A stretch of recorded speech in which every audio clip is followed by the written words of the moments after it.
Assalamualaikum everyone, welcome back to my channel. I hope you all well. इस video में आज हम बनाने जा रहे हैं कोकोनट माइक्रोन्स। ये फ्रेंच डेजर्ट है जो हर बाइट में क्रिस्पी और चीवी है। ये रेसिपी इतनी आसान है कि आप घर पर भी बेकरी स्टाइल कोकोनट माइक्रोन्स बना सकते हैं। अगर आप भी कोकोनट के लवर हैं तो इस मस्ट ट्राई रेसिपी को ज़रूर देखिए, एंजॉय करिए और अपने फ्रेंड्स के साथ शेयर करें और कमेंट्स में बताएं कि आपको कैसी लगी ये कोकोनट माइक्रोन रेसिपी। चैनल को सब्सक्राइब करें और for more amazing desserts and easy recipes. इसे बनाने के लिए हमें क्या क्या इंग्रेडिएंट्स की ज़रूरत पड़ेगी, लेट्स सी। तो मैंने इधर 3 अंडे ले ली हूँ और इसके जर्दी को निकालना है, हमें अच्छे तरह से सेपरेट करना है। अंडे का येलो पार्ट बिल्कुल भी नहीं जाना चाहिए गाइस, क्योंकि इसमें येलो इस पार्ट में स्मेल ज़्यादा होती है, तो बिल्कुल भी येलो पार्ट नहीं जाना चाहिए, इसलिए सेपरेट उसको निकाल लें। फिर दूसरे बाउल में उसे डाल दें, क्योंकि हमें इसमें बीट करना है। जो वाइट एग्स है उसको हमको बीट करना है। अब इसमें मैंने शुगर डाल दी हूँ, 1/3 कप शुगर डाली हूँ। अब डालेंगे वेनिला एसेंस। इस तरह का स्पून आपके घर में है तो बेस्ट है, अगर नहीं है तो आपके घर में जो भी स्पून है आप उसका यूज़ कर सकते हैं। 1 स्पून ही इसमें डालना है। तो अब मुझे बीट करना है। अगर आपके पास बीटर है तो बेस्ट है, अगर नहीं है तो आप मिक्सर ग्राइंडर का भी यूज़ कर सकते हैं।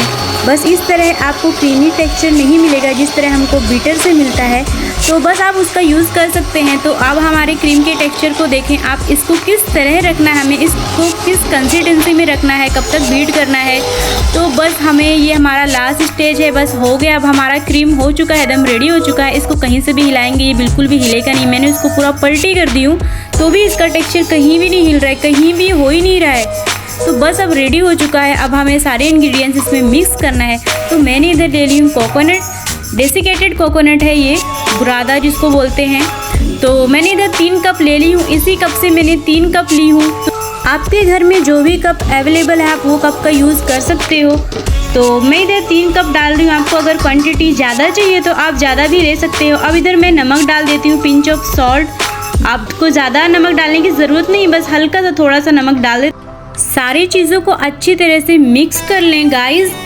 अब इसमें हमें कुछ भी नहीं डालना है, क्योंकि ये सारे सामान इसमें पड़ चुके हैं जो भी डालना था हमें। अब बस ये रेडी हो चुका है। अब इधर मैं नोज़ल ले ली हूँ। आपको जो भी शेप में बनाना है आप उसका यूज़ कर सकते हैं, बट इधर तो मैं नोज़ल ले ली हूँ। नोज़ल का ज़्यादा यूज़ नहीं की हूँ, मैं इधर स्पून से बना रही हूँ। जो हमारे पास स्पून है, टेबल स्पून, टी स्पून जो भी है, तो इसी शेप में मैं बना रही हूँ। ये बड़ा साइज़ है, मैंने नोज़ल से भी बनाई हूँ, तो आप देख सकते हैं।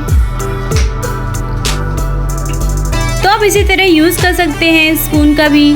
तो आप ये मैंने राउंड वाला ले ली हूँ, तो ये गोल गोल राउंड बनेंगे और ये ज़्यादा अच्छे दिखते हैं और आपको इसका टेस्ट बहुत ही अच्छा लगेगा, एकदम क्रंची क्रंची लगेगा।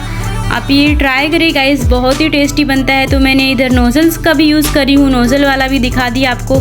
सारे तरह का जो बनाई हूँ सारे चीज़ें दिखा दी हूँ आपको। तो अब इधर मैंने ले ली हूँ एयर फ्रायर। आपके पास एयर फ्रायर है डेजर्ट्स बनाने वाला, आप देख रहे हैं इधर लिखा हुआ है। आप कुछ डेजर्ट्स बना रहे हैं तो इसमें डाल दें, पूरा सेट कर दें। तो मैं इसमें सारे माइक्रोन्स जो बना के रखी थी वो डाल दी हूँ और अब इसे अच्छे तरह से कुक करना है। 10 से 12 मिनट तो आराम से लग सकता है इसमें टाइम। अब इसे एयर फ्रायर के अंदर डाल के इसको सेट कर देते हैं, इसका टाइमर। तो गाइस, कोकोनट माइक्रोन्स की रेसिपी बहुत इजी है, आप भी ट्राई करें और मुझे बताएं कि कैसी लगी रेसिपी।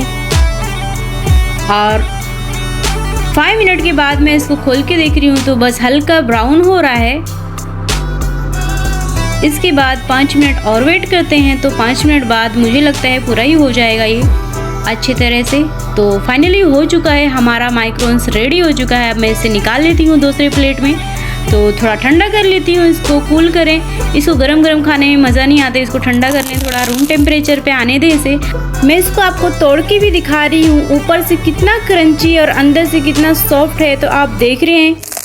अब देखो मैं इसे फोक से भी करके दिखा रही हूँ, कितना क्रंची है, बहुत ही ज़्यादा क्रंची है। आप इसको ऐसा भी खा सकते हैं, नहीं तो आपको अगर चॉकलेट पसंद है तो आप न्यूटेला लगा लें। आपके पास चॉकलेट सिरप है तो वो डाल लें। मैं तो इसमें न्यूटेला लगा ली हूँ नीचे से। आपको जिस तरह आपको लगाना है उस तरह लगा सकते हैं फ्रेंड्स, आप भी इस तरह ट्राई करें।